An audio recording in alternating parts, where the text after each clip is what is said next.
आपका बंटी भाग 16। बंटी की अधूरी दुनिया का अंतिम सच।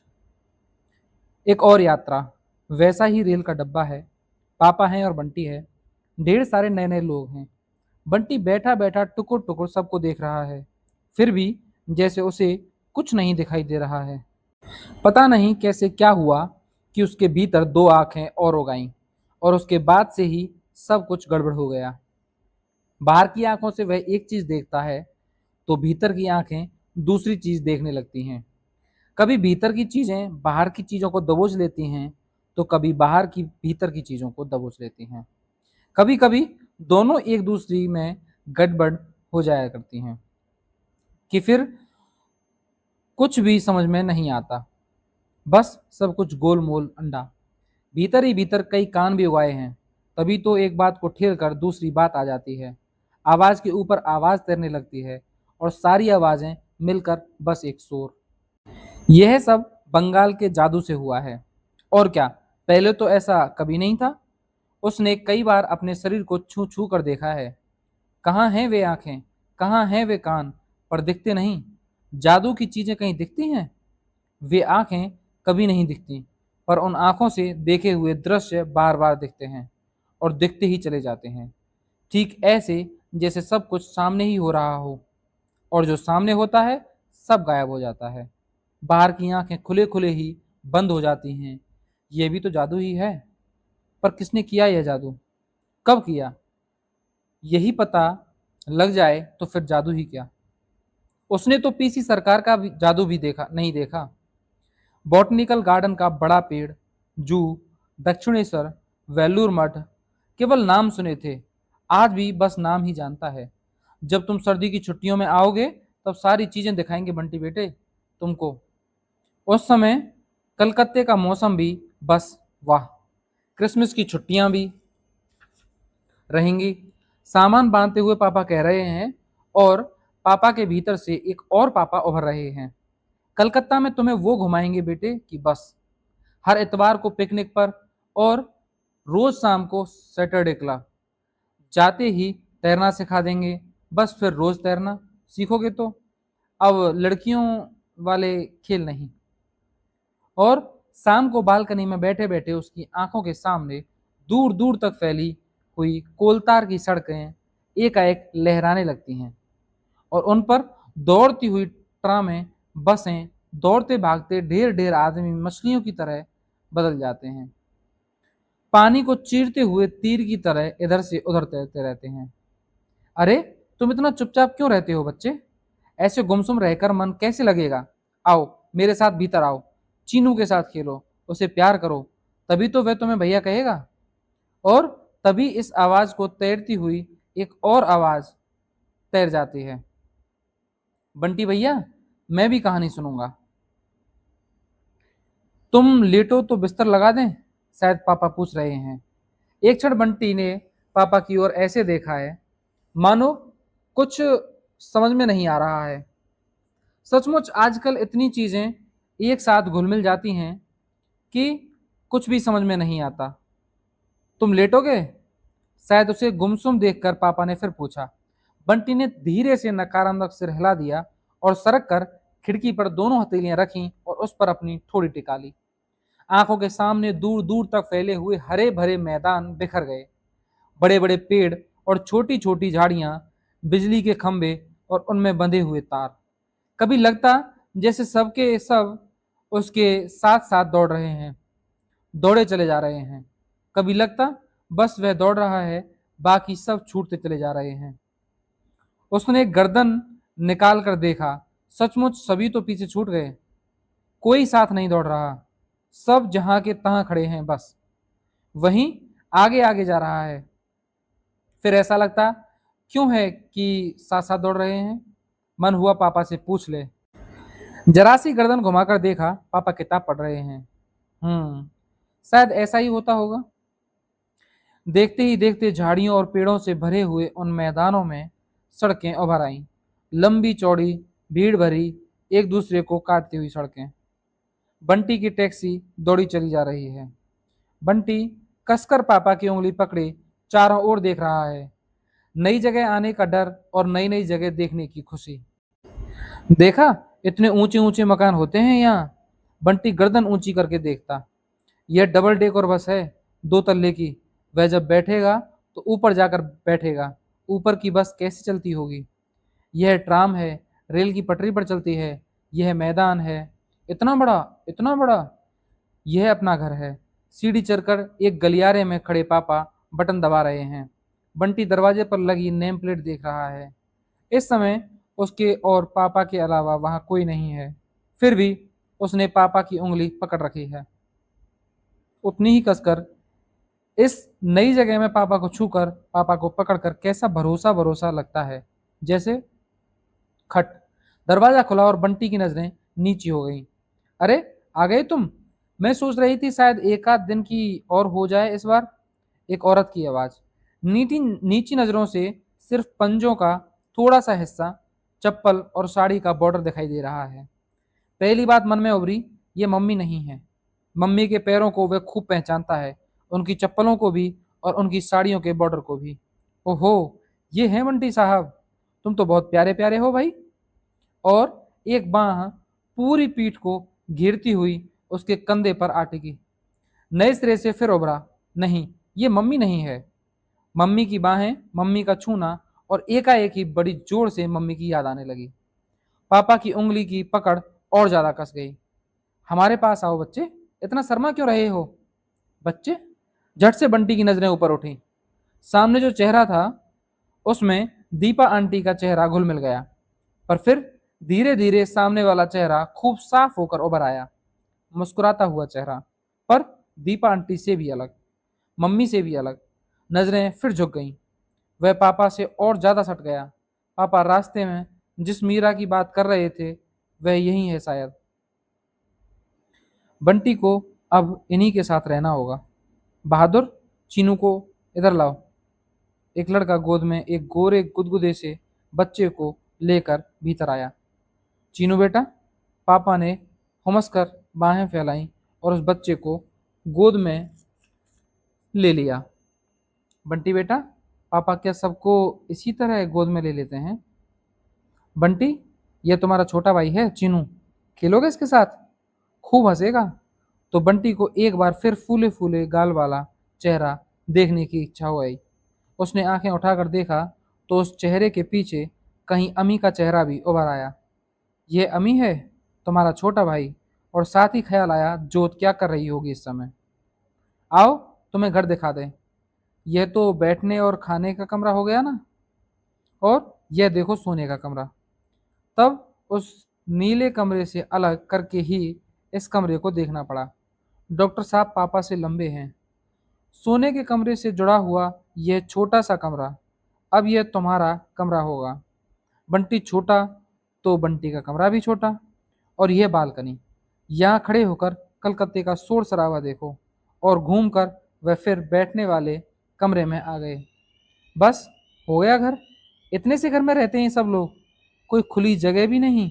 और इतने दिनों से मन में बसा हुआ लंबा चौड़ा कलकत्ता, कलकत्ते के ऊंचे ऊंचे मकान, सब जैसे एक क्षण में ही अडडडा धम हो गए। खाने की मेज पर बैठे हैं सब। बंटी वैसे ही चुप, नजरें नीची किए हुए। आज तो तुम्हारे पापा को ऑफिस जाना था, सो जल्दी जल्दी में कुछ भी बना दिया। अब तुम हमें बता दो बच्चा, तुम्हें क्या क्या पसंद है, क्या क्या खाते हो, फिर वही सब बनाया करेंगे। वे बोल रही हैं। बंटी चुप। बता दो बेटे, शर्माते नहीं। ये तो अपना घर है, अपने घर में कैसा शर्माना। अरे, ये अपना घर छोड़कर दूसरों के घर खेलने जाएंगे कैसे। अपने घर जैसी लाड साहबी करने को मिलती कहाँ है। कैसी मार खाकर आए हो बंटी भैया, तुम तो बस अपने घर में ही शेर हो। और वह 4 कमरे का बंगला नुमा घर अपने लहलहाते बगीचे के साथ आंखों के सामने तैर गया। पीछे के आंगन में तुलसी के चबूतरे पर टिमटिमाता हुआ दिया, फूफी के हनुमान जी। वहां अपना घर होगा बेटा, अपने लोग। तो वह लहलहाता बगीचा एक सूखे बंजर अहाते में बदल गया। और छोटा सा घर फैलता ही चला गया, फैलता ही चला गया।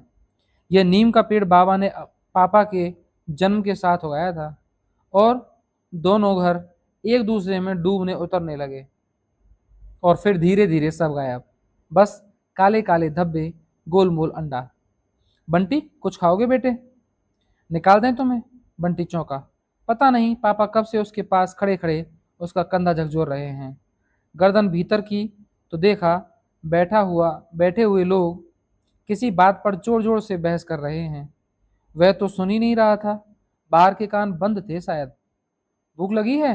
नहीं। पापा उसी के पास बैठ गए, बाह में समेट कर उसे अपने से सटा लिया। बंटी, तुम इतने सुस्त सुस्त क्यों हो बेटे? तुम इस तरह उदास होते हो तो हमें अच्छा नहीं लगता है। बंटी ने पापा की ओर देखा। पता नहीं उसकी आंखों में आंसू हैं या पापा की। बंटी बेटा, पढ़ने जा रहा है हॉस्टल में, बहुत होशियार बनकर आएगा वहां से। कितनी कितनी तो चीजें सिखाते हैं वहां पर। तुम तो क्या क्या बोले जा रहे हैं पापा। बस वह सुन रहा है पर समझ कुछ नहीं आ रहा। पता नहीं क्या हो गया है उसे आजकल, कुछ समझ में ही नहीं आता।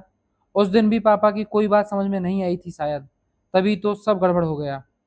उसे एडमिशन के लिए इम्तिहान देने जाना था और पापा कह रहे थे, देखो घबराना नहीं, जो लिखने को दें लिख देना और जो कुछ पूछें जवाब दे देना, झेपना शर्माना नहीं, बोल्डली एंड स्मार्टली। पापा के चेहरे पर रह रहकर मम्मी का चेहरा उगाता था और पापा की आवाज के ऊपर मम्मी की आवाज। देख बेटे, खूब सोच सोच कर करना और सवालों के उत्तर पेपर पर लिखाना।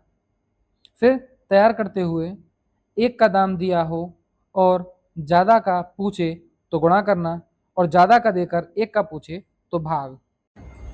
खाना खिलाते हुए भी जिस भूमि खंड के चारों ओर पानी हो उसे द्वीप कहते हैं। बस के लिए खड़े खड़े भी अकबर दूसरे धर्मों का आदर करता था। उसने राजपूतों। इस घर में पापा मम्मी बन गए हैं। नहीं, मम्मी नहीं बने, बल्कि पापा पापा भी नहीं रहे।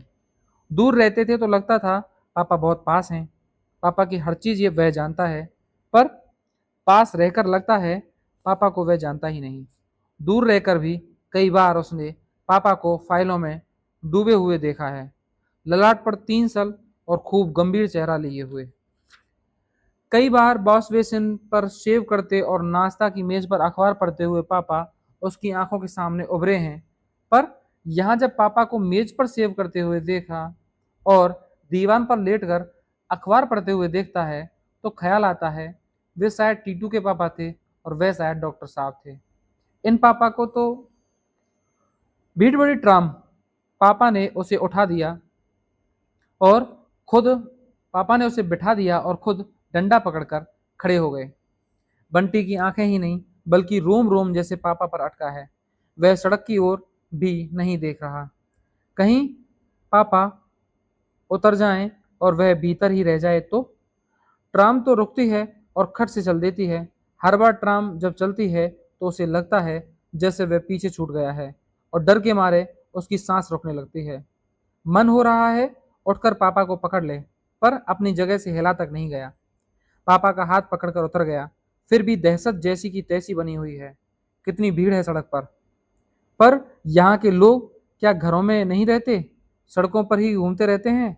पापा को कसकर पकड़े रहने के बावजूद बराबर यही भय बना हुआ है कि पापा का हाथ छूट गया, कि वह इस भीड़ में खो गया। इतने नए नए चेहरे, नए नए लोगों की भीड़, इतने सारे लोगों के में पापा को ढूंढा जा सकता है। उसने पापा का कोट देखा, वह तो पापा के कपड़ों को भी नहीं पहचानता। हल्के सलेटी पर काले रंग का चारखाना। उसने कोट से गहरी पहचान कर ली। हरी बत्ती हो गई, चलो याद रखना, लाल बत्ती पर कभी सड़क मत पार करना। वह उंगली पकड़े पकड़े ही सड़क पार कर गया। वह देखो, वह रहा तुम्हारा स्कूल। पता नहीं पापा किधर इशारा कर रहे हैं। बंटी के सामने तो आजकल स्कूल तैर गया। आज कौन सा दिन है? शायद बुधवार। इस समय ज्योग्राफी की क्लास हो रही होगी। कौन पाठ पढ़ा रही होंगे सर? महाराष्ट्र, बंगाल। वह तो बंगाल में ही घूम रहा है। देखो बेटे, डरना नहीं, अंग्रेजी बोल लोगे ना, खूब सोच कर लिखना। सर पूछ रहे हैं, व्हाट्स योर नेम डियर? अरूप बत्रा। बंटी को लग रहा है जैसे उसकी आवाज कांप रही है। You have come with your father? Bunty सिर्फ धीरे से सिर हिला देता है। What your father? बंटी एक क्षण सर की तरफ देखता है, फिर नीचे देखने लगता है। समझ ही नहीं आता कि क्या कहे। टेल मी अरूप, पर जवाब तो नहीं आता। उसे मालूम ही नहीं। माई मम्मी इज प्रिंसिपल, जाने कैसे उसके मुंह से निकल जाता है, और कहने के साथ ही वह खुद रुआंसा हो जाता है। सर हंस रहे हैं। बंटी को लग रहा है कि सर और ज्यादा हंसे तो वह रो देगा। कागज पेंसिल देकर सर ने उसे बिठा दिया। Right a story in your own words, any story you like. Bunty के सामने ढेर सारी कहानियां तैर रही हैं। मम्मी की कहानियां, फूफी की कहानियां, पर उन सब को कैसे लिखा जा सकता है? वह तो जवाब ही नहीं दे सका। सर ने क्या समझा होगा? पापा क्या कहेंगे? सामने फैले कागज पर आंसू टपक पड़ते हैं। शाम को वकील चाचा को आया देखकर एकाएक इच्छा हुई कि दौड़कर उनकी बाह में झूल जाए, जैसे पहले झूम जाया करता था, पर अपनी जगह से हिला तक नहीं गया। बस एक बार चाचा की तरफ देखा और नजरें जमीन पर लड़ गईं। अरे यह क्या, बंटी चुपचाप खड़ा है? देखो, मैं तो तुमसे मिलने आया हूँ। चाचा ने पास आकर उसे गोद में उठा लिया, और फिर जाने क्यों एकटक उसका चेहरा ही देखते रहे। चाचा की गोद में आकर बंटी को लगा जैसे चाचा अकेले नहीं आए हैं, चाचा के साथ बंटी का अपना पुराना घर भी आ गया है। बंटी की मम्मी भी आ गई है।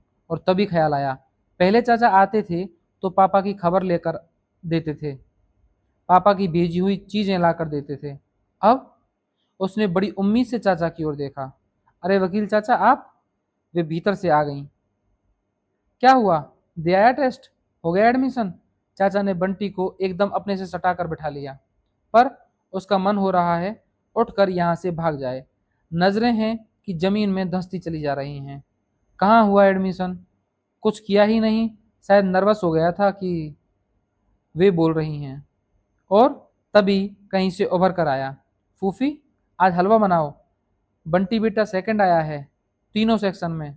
लगता है वहाँ के स्टैंडर्ड्स और यहाँ के स्टैंडर्ड्स में बहुत फ़र्क है। ये तो बताते थे कि हमेशा क्लास में, पता नहीं अंग्रेजी की वजह से हो, वे ही बोले जा रहे हैं और चाचा चुप हैं।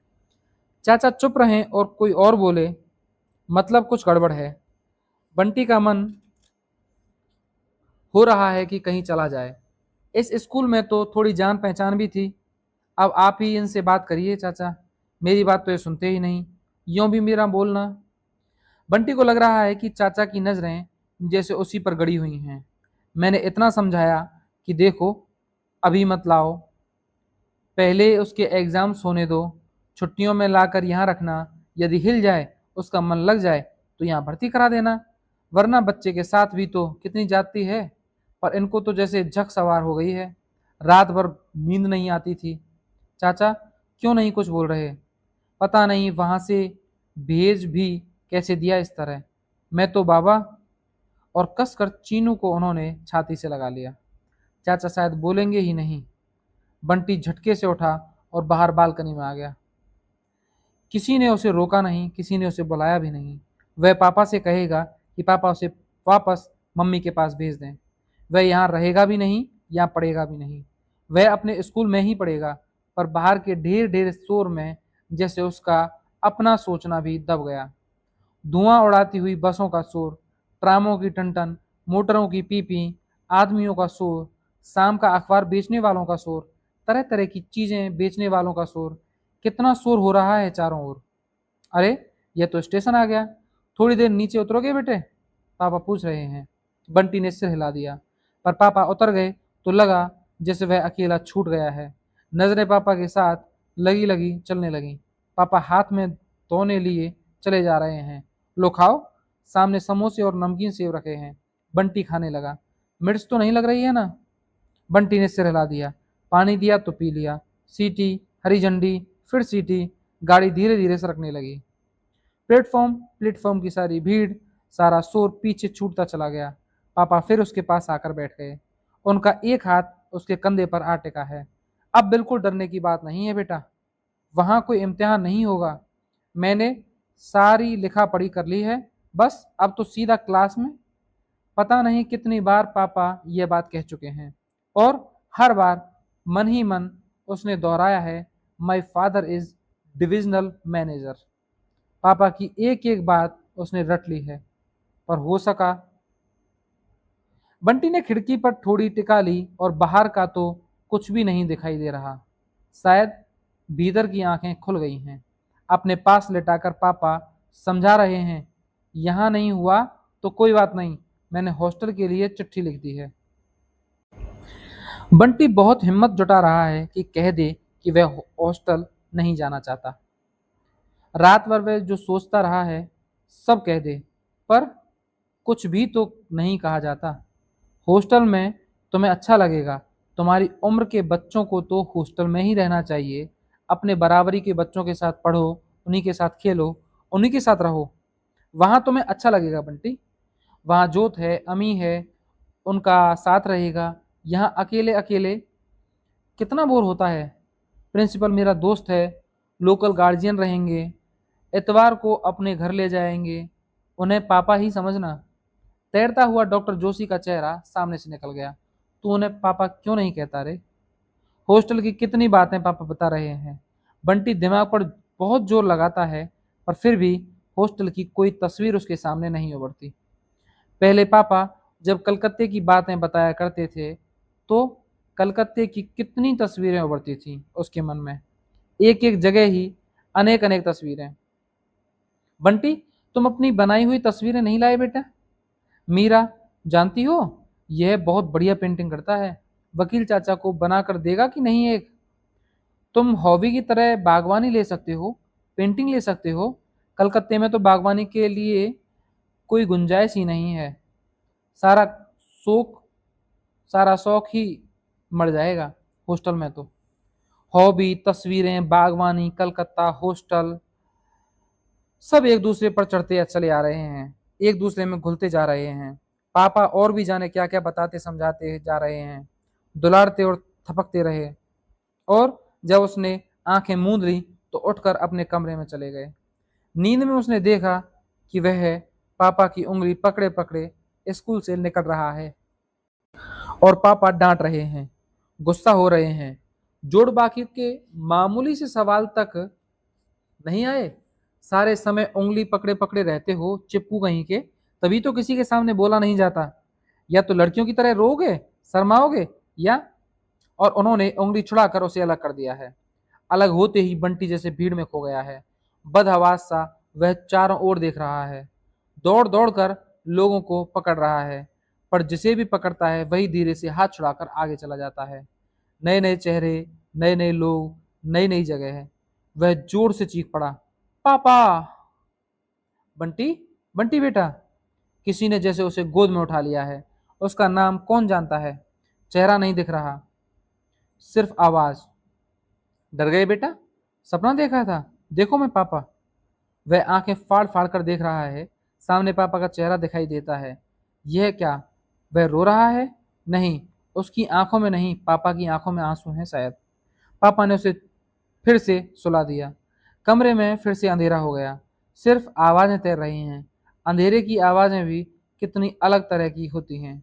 क्या हाल हो गया है बच्चे का? कितना सहमा सहमा डरा डरा रहता है। कैसे नहीं भेजूं इसे हॉस्टल? यह जब सबसे कटकर रहेगा, अपने बराबरी के बच्चों के बीच में ही रहेगा, तभी नॉर्मल होगा। हो खर्चा, जैसे भी हो, जो भी हो। आप मेरी बात ठीक ढंग से समझ ही नहीं रहे हो। ठीक है, मैं अब इस बारे में कुछ नहीं बोलूंगी। और फिर आवाजें भी अंधेरे में डूब जाती हैं। अब तुम सो जाओ, बाहर भी तो अंधेरा हो चला है। तो पहली बार ख्याल आया कि सचमुच बाहर तो बिल्कुल अंधेरा हो गया है। इतनी देर से खिड़की पर ठोड़ी टिकाए वह देख क्या रहा है? पापा ने खेस बिछाकर तकिया लगा दिया है। बंटी बिना एक भी शब्द बोले चुपचाप लेट गया। नींद नहीं आ रही है तो किताब दें, पढ़ोगे लेटे लेटे? नहीं, बंटी को नींद नहीं आ रही थी, फिर भी उसने आंखें बंद कर ली। आंखें बंद करते ही चारों ओर अंधेरा ही अंधेरा फैल गया और डिब्बे में बैठे नए नए लोग, पापा, सब उसमें घुल मिल गए। रंग बिरंगे तरह तरह के आकार के छोटे बड़े धब्बे उसके चारों ओर तैरते चले जा रहे हैं, अलग अलग, एक दूसरे में मिलकर। फिर दृश्य, फिर तस्वीरें, एक दूसरे को काटती हुई, एक दूसरे को धकेलती हुई। पापा जल्दी जल्दी खाना खाकर ऑफिस चले गए हैं और बंटी अकेला रह गया है। यूं घर में वे हैं, बहादुर है, उसकी गोद में लटका हुआ गुदगुदा चीनू है, फिर भी उसे लग रहा है जैसे पापा उसे अकेला छोड़ गए हैं और ये नया घर और भी ज़्यादा नया हो आया है। बंटी कहाँ जाए, कहाँ बैठे, क्या करे? जहाँ जाता है, जहाँ बैठता है, वही जगह जैसे उसे अपने से परे धकेलती है। पापा क्या रोज इसी तरह छोड़कर चले जाया करेंगे? वह तो सोचता था वह होगा, पापा होंगे और रोज घूमना होगा। बच्चा, तुम्हारे खिलौने, किताबें वगैरह निकाल दें, खेलो, पढ़ो। वहाँ छुट्टी के दिन अपनी मम्मी के साथ क्या किया करते थे? जाने क्यों हर बार दीपा आंटी याद आ जाती हैं। वे मम्मी की उस घर की बातें पूछती जा रही हैं और उसके सामने मम्मी, जोत, अमी, डॉक्टर साहब, कोठी घूमते चले जा रहे हैं। क्या बताए, कहाँ से शुरू करें? उससे कुछ नहीं बोला जाता। चलो, तो हमसे कुछ बात ही नहीं करते हो तो खेलो। खिलौने, बंदूक, किताबें सब बंटी के सामने रखे हैं, पर बंटी बैठा है वैसे ही चुप। इस नए घर में आकर उसकी अपनी चीजें भी जैसे नई हो गई हैं। आओ, हम खेलें तुम्हारे साथ। वे चीनू को लेकर पास आ बैठी हैं। चीनू प्रसन्न हो होकर खिलौनों को इधर उधर उठा पटक रहा है। ख्याल आया वह अमी को अपने खिलौने नहीं लेने देता था। चाबी की मोटर जूं करती हुई निकल गई। फ्लाइंग प्लेट लाल पीली रोशनी दिखा दिखाकर घूम रही है। चीनू किलकारी मार रहा है। चीनू देख, वो गिरा। चीनू देख। और चीनू के साथ साथ वे भी हंस रही हैं। एक एक खिलौना चीनू को चला चला कर दिखा रही हैं। बंटी बालकनी में खड़ा है। सामने की भीड़ भाड़, शोर शराबे में डूबा हुआ। ढेर ढेर आवाजें हैं, पर कुछ समझ में नहीं आ रहा है। ढेर ढेर शक्लें हैं, पर कोई पहचानने में नहीं आ रहा है। और सबके ऊपर है यह बात कि पापा शाम को आएंगे। शाम को पापा आए हैं। कैसे रहे बंटी? क्या किया सारे दिन बेटे? जवाब वे दे रही हैं। सारे समय बालकनी में बैठा रहा, बिल्कुल नहीं बोलता। मैं तो खेलने भी बैठी, पर सच मुझे तो तरस आने लगा। और इस चीनू के देखो, 5 बजे से ही आंखें फाड़ फाड़ कर चारों तरफ ऐसे देखता है जैसे कुछ ढूंढ रहा हो। बस तुम्हें ढूंढता है। यह तो अब तुम्हें बहुत मिस करने लगा है। उन्होंने चीनू को पापा की गोद में लाद दिया। वह हंस रहा है, पापा के बाल नोच रहा है। ले भैया के गाल नोच। पापा ने चीनू को बंटी की ओर मोड़ दिया तो चीनू बंटी के गाल नोचने लगा। लो, प्यार करो इसे, इससे खेलो, इससे दोस्ती करो बेटे। तो बंटी ने उंगलियां उसके गुदगुदे गालों पर फिरा दी। चीनू ने पापा की गोद में खड़े होकर पापा के कान पकड़ लिए। चीनू हंस रहा है, वे हंस रही हैं। यह तुम्हारे कान खींचकर तुम्हें ठीक करेगा। पापा भी हंस रहे हैं। बंटी चुपचाप उठकर बालकनी में चला गया। जगमगाती बत्तियां, लाल, नीली, पीली लियोन लाइट्स, रात में जैसे सड़क बिल्कुल बदली हुई लग रही है। चीजें इतनी बदल कैसे जाती हैं? फिर वही प्रश्न, अकेले में डरोगे तो नहीं? सो जाओगे ना? बंटी का मन हो रहा है कि कह दे, वह बहुत बहुत डरेगा। इस घर में तो वह अकेला सो ही नहीं सकता। वहां तो फिर भी अमी और जोत थे। यहाँ तो वह सारे दिन एक तरह से डरता ही रहा है। पता नहीं कैसा कैसा डर। अरे बंटी अपना बहादुर बच्चा है। कोई लड़की है जो डरेगा? ना हो तो बहादुर भी यहीं सो जाएगा। क्यों बच्चा, ठीक है ना? और बीच का दरवाजा खुला रहेगा बेटा। हम लोग तो उधर हैं ही। वे और पापा ही बोले चले जा रहे हैं। बंटी तो कुछ बोल ही नहीं पाता। सो जाओगे ना? बंटी ने एक बार पापा की ओर देखा। पापा के साथ उनका चेहरा भी था और बंटी ने धीरे से कह दिया, हाँ। बहादुर तो पड़ते ही सो गया और बंटी जैसे कंबल के नीचे भी कांप रहा है।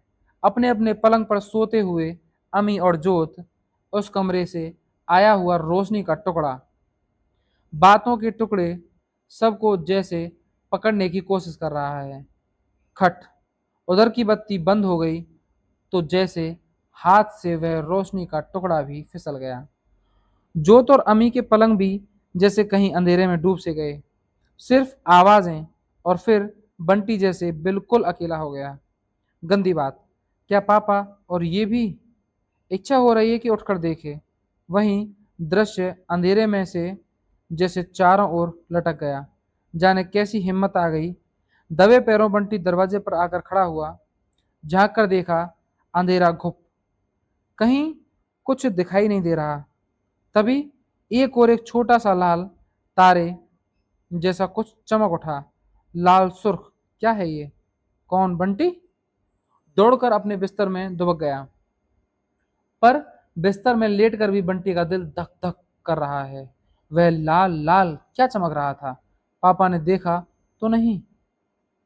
फिर वही बात, पापा अपने पास बिठाकर पूछ रहे हैं, एक बात कहें बेटा, मानोगे? बंटी नजरें पापा के चेहरे पर टिका देता है। तुम मीरा को क्या कहते हो? बंटी चुप। मम्मी कहोगे? बंटी डॉक्टर साहब को पापा कहा कर बेटे। और तड़ाक से दिया हुआ अपना जवाब ही कानों में गूंज गया, मेरे पापा तो कलकत्ते में हैं। पर अब जैसे कोई जवाब ही नहीं सूझ रहा।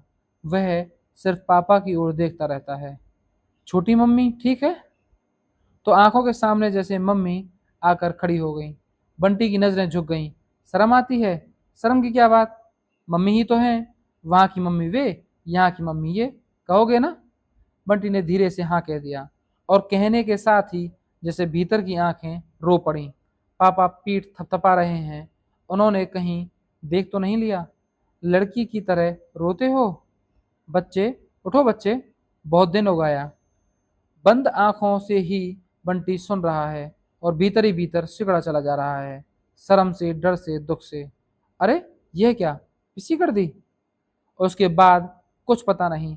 शायद बहादुर कपड़े बदलवा रहा है। कमरे में सिर्फ आवाजें तैर रही हैं। उनकी आवाजें, पापा की आवाजें, बहादुर की आवाजें, और सारी आवाजें चीरते हुए कहीं से दो हाथ आकर बिस्तरे को रजाई से ढक देते हैं।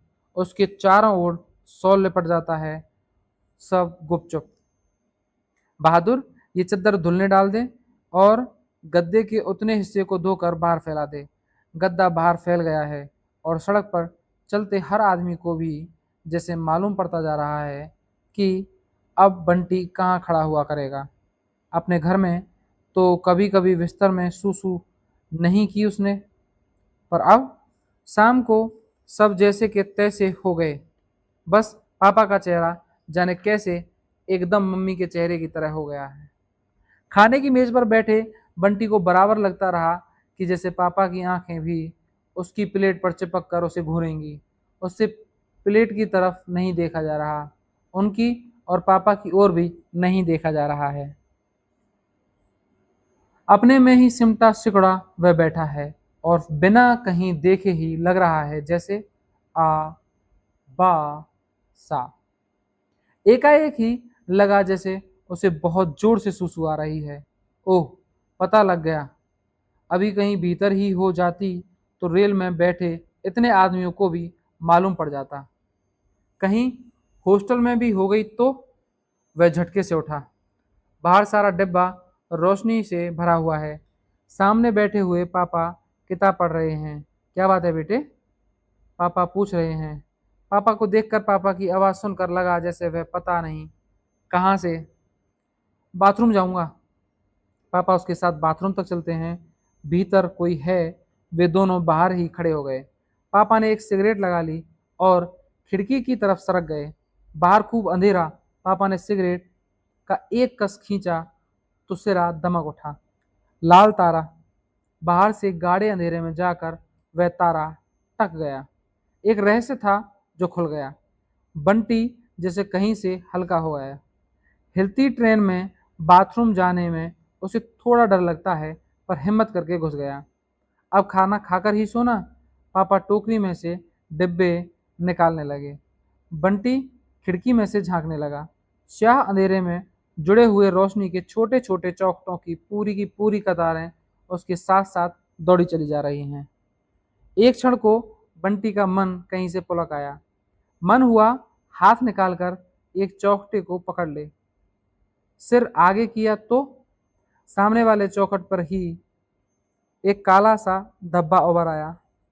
बंटी सिर हिला हिलाकर, हाथ हिला हिलाकर उसमें तरह तरह की आकृतियां बना लेगा। जोत और अम्मी होते तो उन्हें दिखाता, मन हुआ पापा को बुलाकर दिखाए। बेटे इधर ही आ जाओ।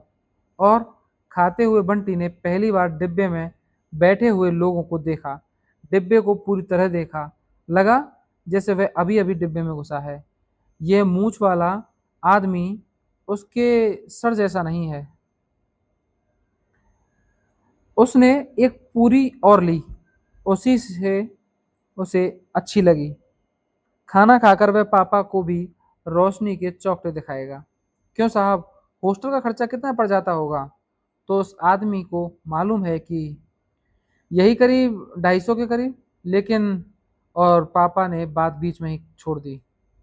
हॉस्टल और रोशनी के चौकटों पर जैसे कहीं से एक धुंध की परत छा गई। लेटा तो साथ साथ दौड़ते हुए रोशनी के सारे चौखटे शाह अंधेरे में ही घुल गए। वह चमकता हुआ लाल तारा भी डूबा और बंटी इस अंधेरे में डूबता ही चला गया। फिर उस अंधेरे में से ही एक और अंधेरा उभरा। सारा हॉल अंधेरा गुप, केवल आवाज तैर रही है। बंटी को अजीब सी दुख दुखी हो रही है। कैसा जादू होगा? देखते ही देखते एक बड़ा फीका हल्का सा प्रकाश फैला और सिर पर नीला आसमान तन गया। झिलमिल झिलमिल सितारे चमकने लगे। बंटी चकित, जादू में बंधा हुआ है, अलग अलग तारों के नाम और भी जाने क्या क्या। और धीरे धीरे वह भूल ही गया कि वह प्लेनेटोरियम में बैठा हुआ है। बंगाल का जादू, दिन में ही रात, छत में सितारे, सिनेमा वाले नहीं सच्ची मुच्ची के। बंटी पुलकित, उसने जादू देखा। प्लेनेटोरियम से विक्टोरिया मेमोरियल तक बंटी पापा के साथ छलांग लगा लगा कर चलता रहा। वहां वे बहादुर और चीनू के साथ बैठी हुई हैं। चारों तरफ ढेर ढेर लोग। यहाँ के लोग घरों में कभी बैठते ही नहीं क्या? उन्होंने चीनू को पापा की गोद में बिठा दिया। मूसला मुड़ी, चीना बादाम, मुरमुरे और मूंगफली। धत तेरे की, यह भी कोई नाम हुए? बड़ी देर तक बंटी को जैसे हंसी आती रही। पापा ही उगी हुई कदली की क्यारियों में कितनी घास फूस उगाई है। बंटी गया और क्यारी की सफाई करने लगा। छी छी, इतनी गंदी क्यारी। अरे बच्चा, वहां मिट्टी क्यों खोदा खादी कर रहे हो? हाथ गंदे हो जाएंगे। झट से बंटी ने हाथ खींच लिए। क्यारी बहुत गंदी थी पापा, पौधे खराब नहीं हो जाएंगे? उसने पापा को जैसे सफाई दी। पापा एक क्षण उसकी ओर देखते रहे, फिर उनका चेहरा जाने कैसा कैसा हो गया। बंटी ने कुछ गलत कर दिया? नहीं, पापा ने तो उसे गोद में बिठाकर प्यार किया। रात में सोया तो छत पर फिर तारे झिलमिलाने लगे। जमीन पर चाबी वाली मोटर दौड़ने लगी। फ्लाइंग प्लेट घूमने लगी। दो पहलवान बॉक्सिंग करने लगे। चीनों की किलकारियां गूंजने लगीं। हम भी चलाएगा साहब, हम भी चलाएगा। अपनी मिचमिची आंखों के को झपकते खोलते बहादुर हर चीज को बड़े कौतुक से देखने लगा। हवा में बीच में ही कहीं मोगरा खिलाया तो कहीं डहेलिया। तुम बहस मत करो मीरा, इस बात पर कुछ भी मत कहो। एकाएक सारे तारे बुझ गए, मोगरा और डहेलिया गायब हो गए। सारा दृश्य जहां का तहां स्थिर हो गया। सिर्फ पापा की आवाज यहां से वहां तक गूंजती रही, गुस्से से भरी हुई आवाज। मुझे किसी और स्कूल में कोशिश नहीं करनी, उसे हॉस्टल ही भेजना है। यहाँ घर में रखने के लिए मैं उसे नहीं लाया हूँ। मैं क्या जानता नहीं कि इस घर में? और फिर बातों के टुकड़े टुकड़े एबनॉर्मल, महीना कैसे चलेगा, तुम्हारी जिद, मेरा तो कुछ कहना ही गलत। और फिर केवल आवाज़ें, बिना शब्दों की आवाज़ें, कभी जोर जोर की, कभी दबी दबी फुसफुसाती हुई, और फिर सन्नाटा। तो पापा उसे सचमुच हॉस्टल भेज देंगे? हॉस्टल भेजने के लिए ही यहाँ लाए हैं? सन्नाटा और ज्यादा गहरा हो गया। बंटी ने अपने दोनों पैर सिकोड़कर पेट से सटा लिए और दोनों हथेलियों को जांघों के बीच दबोचकर अपने को पूरी तरह समेट लिया। न्यू मार्केट की भीड़ भाड़ चहल पहल बाजार नहीं, जैसे कोई प्रदर्शनी हो। पापा के हाथ में लिस्ट है और चीजें खरीदी जा रही हैं। बंडल हैं कि बढ़ते ही जा रहे हैं। बंटी कभी दर्जी के यहाँ खड़ा नाप दे रहा है, कभी जूते वाले के यहाँ जूते पहनकर देख रहा है।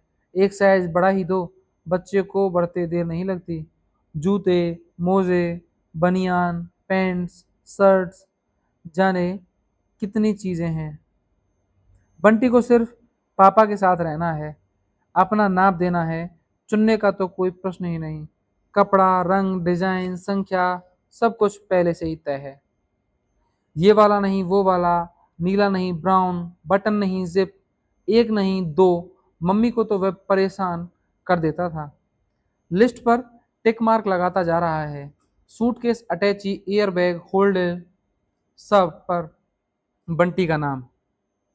पता पता देखकर ही बंटी को मालूम हुआ कि पापा आजकल चौरंगी रोड पर रहते हैं। वह तो इसे अब तक एल्गिन रोड ही समझे बैठा था। बाहर की भीड़भाड़ से लौटते ही घर बड़ा सुनसान लगता है। एक अजीब सा सन्नाटा, जहां कहीं भी वे पापा और बंटी बैठते, जाने कहां से बंटी के मन में आवासा उभर आता। उसके बाद बराबर लगता कि पापा की आंखें भी सब तरह से बस उसे ही देख रही हैं। पर मम्मी की तरह पापा की आंखों को उसने कभी नहीं देखा, ना प्लेट में ना इधर उधर। मम्मी की आंखों को देखे भी कितने दिन हो गए। बंटी की सारी चीजों पर नाम टक गए। आज रात को टांग दूंगी, आज रात को जरूर टांग देना, इट इज ए मस्ट, मुझे मालूम है।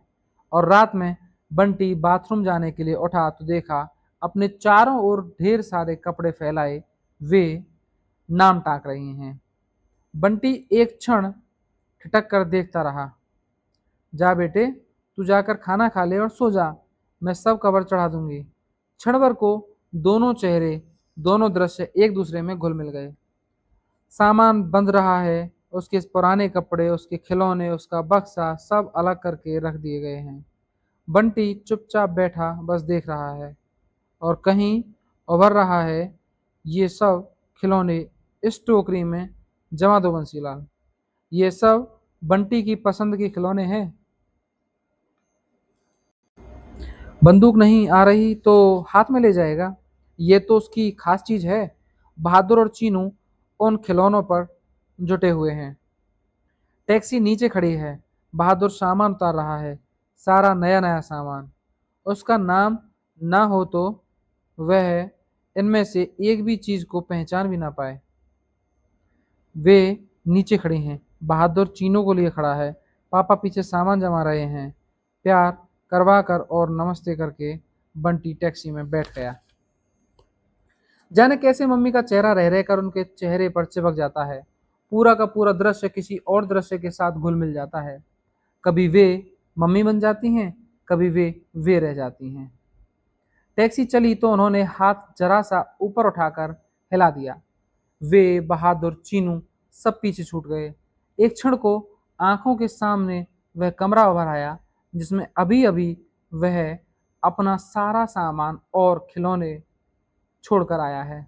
अब शायद वह कभी अपनी बंदूक नहीं चलाएगा। बार बार उसे लग रहा है जैसे पापा उसे बाहों में समेट कर अपने पास खींच लेंगे, कुछ कहेंगे। नहीं, ऐसा तो मम्मी करती थी। पता नहीं क्यों पापा का, मम्मी का, उनका, सबके चेहरे एक दूसरे से गड़बड़ होते जा रहे हैं। हरे कृष्ण कृष्ण कृष्ण हरे हरे, जोर जोर से कहीं गाने की आवाज आ रही है। बंटी की आंखें खुल गईं। ओह, वह गाड़ी में है, गाड़ी शायद खड़ी है, डिब्बे में ही कोई गा रहा होगा। बंटी उठकर बैठ गया।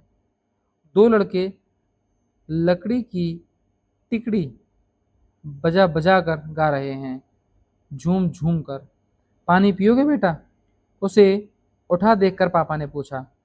पापा के पूछने से ही लगा कि उसे प्यास लग रही है, शायद बहुत देर से प्यास लग रही है। पानी पीकर बंटी फिर सो गया। वे लड़के उतर गए, पर हरे हरे की आवाज़ जैसे सारे डिब्बे में भर गई है। हर तरफ से जैसे वही आवाज़ आ रही हैं। संगीत की लय गाड़ी के हिचकोले के साथ साथ बंटी जैसे कहीं गहरे में डूबता जा रहा है। गाने की आवाज़ में ढेर ढेर आवाज़ें मिलती जा रही हैं। आवाज़ें आका ले रही हैं। चोलबे ना, चोलबे ना, होबे ना, होबे ना, इंकलाब जिंदाबाद। कतार बांधकर हवा में मुट्ठियां उछालते हुए लोग चले जा रहे हैं। लाल झंडियां लिए यह कम्युनिटी का जुलूस है। कलकत्ता जुलूसों का शहर है, पापा बता रहे हैं। बंटी रोज जुलूस देखता है और लोगों के साथ साथ खुद भी चिल्लाता है। उसने चौलबे ना, होबे ना सीख लिया है, पर बस मन ही मन में। रोज सोचता है वह भी जोर से चिल्लाएगा, हवा में मुट्ठी उछालकर, चौलबे ना, पर एक दिन भी चिल्ला नहीं पाया। बोलो हरी, हरी बोल, बोलो हरी, हरी बोल। साथ में घंटी टुनटुना रही है। मरे हुए आदमी को यहाँ इसी तरह से ले जाते हैं, पापा ने बताया तो बंटी एक क्षण हो सकता है सकते में आ गया। अनायास ही दोनों उंगलियां जुड़ गईं। स्काउट मास्टर ने बताया था कि डेड बॉडी को देखकर सैल्यूट करना चाहिए। मुंह भी खुला हुआ मरा हुआ आदमी क्या जिंदा आदमी की तरह ही होता है? कहीं जिंदा आदमी को ही तो नहीं ले जा रहे? 2-3 दिन तक उठते बैठते सोते जागते हरी बोल ही गूंजता रहा, साथ ही एक अजीब सा डर। धीरे धीरे सारी आवाजें भी गायब हो गईं। वह पापा के साथ चला जा रहा है, एकदम नई और सुनसान जगह पर। वह सामने तुम्हारे हॉस्टल है, पापा ने कहा तो बंटी की आंखें ऊपर उठ गईं। कहीं भी तो कुछ नहीं। तुम्हें प्रिंसिपल से मिलवाकर सबसे जान पहचान करवाकर शाम को हम चले जाएंगे। और पता नहीं बंटी को क्या हुआ कि पापा जाएं उससे पहले वही पापा को छोड़कर दौड़ पड़ा है। वह दौड़ता जा रहा है, बिना पूछे मुड़े, बस आगे ही आगे। नदी नाले पहाड़ मैदान सब पार करता जा रहा है और फिर पता नहीं कहाँ गिर जाता है। सफ़ेद दाढ़ी सफ़ेद जटा खड़ाऊं कमंडल एक साधु उसके पास खड़े हैं। वह डर नहीं रहा है। इन साधु को तो उसने कई बार देखा है, पर याद नहीं आ रहा कहाँ कब। तुम कौन हो बेटा, कहाँ से आए हो? बंटी याद करने की कोशिश कर रहा है, पर जैसे उसे कुछ याद ही नहीं आ रहा। बोलो बेटा, बताओ। वह बहुत जोर लगा रहा है। वह कहाँ से आया है, कहाँ से, और उसके मन में एक अजीब सी दहशत भरने लगी है। डरो नहीं, बताओ बेटा। वे उसका कंधा थपथपा रहे हैं। बंटी उठो बेटा, अब उतरना है। कोई उसे कंधे से पकड़े हुए और वह याद करने की कोशिश कर रहा है कि वह कुछ जवाब दे सके। उसे गोद में उठाकर किसी ने खड़ा कर दिया। सफ़ेद दाढ़ी वाले चेहरे में से एक और चेहरा उभर आया। पापा, जल्दी से मुंह धो लो, नींद उड़ जाएगी। 5-7 मिनट में ही स्टेशन आने वाला है। तो बंटी धीरे धीरे जैसे अपने में लौट आया। रेल का डब्बा, डिब्बे में बैठे हुए लोग, सामान बांधते हुए पापा, सवेरे का उजास चारों ओर फैल गया था। पता नहीं क्या हुआ कि इतनी देर में मन पर रखा हुआ पत्थर जैसे एकाएक ही दरक गया और ढेर ढेर आंसू उफन आए। भीतर की आंखों में ही नहीं, बाहर की आंखों में भी। आंसू भरी आंखों के सामने डिब्बे की हर चीज, बैठे हुए अजनबी लोगों के चेहरे पहले धुंधले हुए और धुंधले हुए और फिर एक दूसरे में मिल गए। पापा का चेहरा भी उन्हीं में मिल गया और फिर धीरे धीरे सारे चेहरे एक दूसरे में गडमड हो गए। धन्यवाद।